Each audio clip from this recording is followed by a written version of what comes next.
শ্রীকৃষ্ণ কিভাবে রাধারানী ও রুক্মিণীর পরীক্ষা নিয়েছিলেন। একদিন শ্রীকৃষ্ণকে রুক্মিণী জিজ্ঞাসা করেন, সবাই রাধা কৃষ্ণ কেন বলে, রুক্মিণী কৃষ্ণ কেন বলে না? তখন শ্রীকৃষ্ণ বলেন, আমার রাধার প্রেম পবিত্র ও নিঃস্বার্থ। তখন রুক্মিণী বলে, আমার প্রেম পবিত্র নয়। তখন শ্রীকৃষ্ণ কোনো উত্তর না দিয়ে একটি লীলা শুরু করেন। তিনি অসুস্থ হওয়ার অভিনয় করেন। তখন সেখানে নারদ মুনি আসেন। তখন সকলকে বলেন, একটি মাত্র উপায়ে শ্রীকৃষ্ণকে সুস্থ করা যেতে পারে। যার পায়ের ধুলো শ্রীকৃষ্ণের কপালে লেপন করবে তখনই সুস্থ হয়ে যাবে।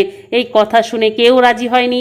এমনকি রুক্মিণী বলে, যদি আমার পায়ের ধুলি শ্রীকৃষ্ণকে দিই তাহলে আমার নরকে গিয়েও ঠাঁই হবে না। তখন রাধারানী সেখানে আসেন আর শ্রীকৃষ্ণকে পায়ের ধুলি কপালে দিলে শ্রীকৃষ্ণ সুস্থ হয়ে যায়। তখন রুক্মিণী বলে, রাধা তুমি এটা কি করলে? তোমার তো নরকেও ঠাঁই হবে না। রাধারানী বলে, নরক যন্ত্রণা আমি সহ্য করে নেব, কিন্তু শ্রীকৃষ্ণের যন্ত্রণা আমি সহ্য করতে পারবো না। তখন রুক্মিণী নিজের ভুল বুঝতে পারেন। রাধে রাধে।